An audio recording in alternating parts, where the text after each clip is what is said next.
I don't know whether to say it's Thursday or Friday. I'm sure one of you will let me know. Hey, we do it the day before. Sometimes he gets it done early, sometimes he doesn't. I just assume it's always going to be Friday. So, this week has been entertaining, I guess. I don't know how best to put that. Some of you probably on pins and needles watching all this drama unfold. But unfolded it did. And now we have a ceasefire. And as Trump put it, we're dealing with two countries who don't know the F of what they're doing. That was a very violent way of stating it, and entertaining. Now, I, for one, do not really care to sit there and watch Lindsey Graham spin on how poor Israel is being attacked after gouging out its neighbor's eyeballs. I know how I would react if I gouged out my neighbor's eyeballs and then he beat my ass. But I digress. So basically, in a nutshell, Trump has disarmed the deep state. And Lindsey Graham is a really good monitor of the deep state. I tell you what, if you want to know somebody who's like in the circle of leadership, here's your guy. And it's a shrinking circle. A lot of them have died off. So I sit there, I watch Lindsey Graham, and you're going to find this hopefully as entertaining as I have. Welcome back, and joining me now is Republican Senator Lindsey Graham. He's so tight-lipped right now. Of South Carolina. Senator Graham, welcome back to Meet the Press. Thank you. Thank you so much for being here. So you praised the president's decision overnight, and I know you just... Ooh, did you see it? It's a side view of it. Oh, he had a snarl, like in his nose. The nose at the edge corners just curled in and like he ready to chew ass. He's really angry, like he can't stand it. Your team and our military is a fantastic operation that has substantially degraded, I think, Iran's nuclear program. So I talked to Bibi just... Remember the glee he has when he talks about killing Russians or killing anybody? He's just so happy about it. We're going to strike you and hard. He should have a pirate hat on, his little fist raised with his little sword all the time. Just so ecstatic. Killing people just turns him on. He's not that happy right now. Just not that happy. This action, did the president violate the Constitution by acting unilaterally? No, he was... Did the president violate the Constitution? And you see his eyes flutter of disgust. Is the Constitution, it is a problem. Something else is on his mind about it, but yeah. Remember, we always like the first. When the brain doesn't have time to think up excuses, to think up a cover, to try and justify it in the mind, the more time you give a person, the better they are at hiding it. And this is at one of his little campaign rallies. As to what happened this weekend, I talked to the president yesterday. I'm very proud of him as the commander-in-chief. We have the finest military in the world. I think we demonstrated that yet again. Why? Because we have the best people and the best equipment. So now you're watching him talk. Finest military in the world, the best people. You've seen him say this many times. When he's happy, he ain't happy right now. As a matter of fact, he's got a lot of glistening in the eyes. Very proud of him as the commander-in-chief. We have the finest... Proud of him, commander-in-chief, and he's rolling back in it. When you're proud of someone, their body is electrified. It's having an adrenaline pump. There's excitement. There's quick movement. The brain's looking around. There's positivity in the face and in all its movement. And we don't see any of that. There's none of that here. But you also need a good, strong commander-in-chief. We've got the right combination now. We've got a strong commander. I got a strong commander-in-chief. He's got his fist over here. And the eyes are not in the same direction as the fist. The fist is on the side. The eyes are straight ahead. I don't want to look at it. Commander-in-chief with a great military. And the same thing with the military. And at the very end of it, he closes his eyes because he doesn't want to look at it. Yeah, I've got these two opposing forces that I do not want to look at. When your brain is engaging in something that it likes, even if it's a symbolism of your fist that is holding on to the symbolism of what you're talking about, your eyes want to look at it because it pleases you. And in this situation, he don't want to look at the symbolism that he's holding on to in his fist.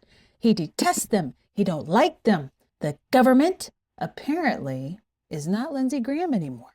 The military is no longer something Lindsey Graham likes. And the presidency is something Lindsey Graham does not like. And he don't want to look at it. President Trump does not want to get into war unless We got that eye fluttering thing again. he has to use the military to defend our nation. And when he has to, he will. Well, that was very interesting. When he has to. When he has to, he will. And you see that finger comes in front of him. It's a direct line. It symbolizes something. And it's the position of it in itself. It's not to the side where he just refuses to look at it. It's right there in front of him. They just had this Iranian intelligence thing come out.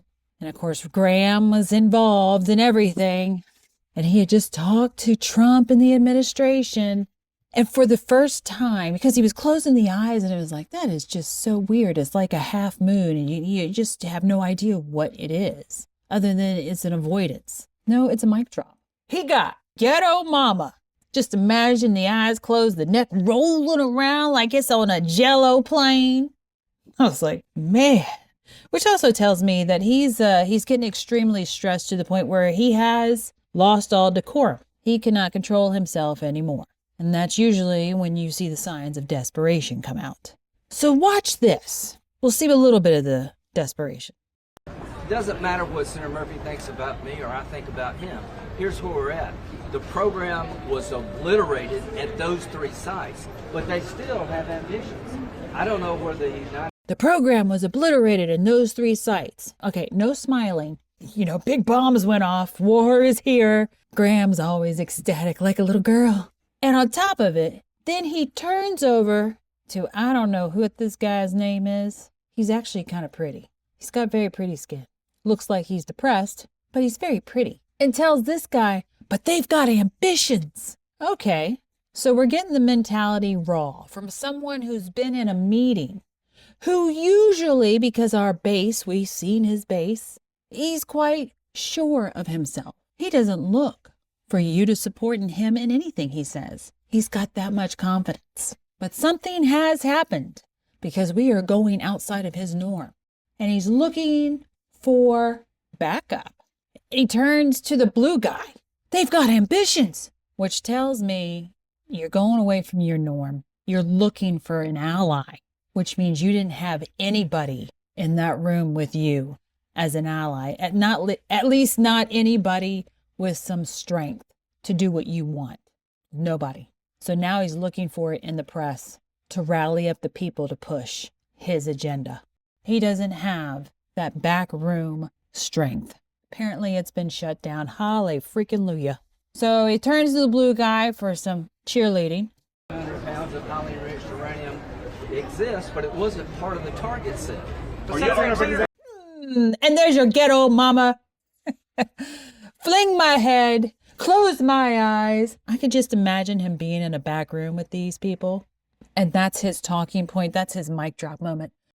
Throw. And the eyeballs that just roll around behind closed lids, they didn't apparently go anywhere. And now he's looking for you and I to support him through the media. None of these reporters, by the way, look very happy. Just because this is a feedback. Body language is a feedback. He's obviously looking for some cheerleaders in his little group here. Are you concerned that in light of that several years, when the administration is saying it's obliterated, it suggests that they're not able to build a weapon? And then you have this pushback from blue guy. It's obliterated. It ain't happening anytime soon, which is definitely not what Graham's ears want to hear. They want to hear things like, well, what are we going to do about it? Or have you talked to Trump? Do you think that he sees that this is a problem? But unfortunately, those are not the questions that Graham is getting. And now we have a very sad Graham, a very gloomy Graham, a very desperate Graham. You're saying in several years, perhaps they'll be able to. That's That was actually a pretty good one, too. So the brain is like on fire right here, trying to figure out how it's going to respond to the blue guy. And you see the eyeballs tracking back and forth, back and forth, back and forth. And then it's rapid fire as it's going through the brain, trying to figure out what it's going to say.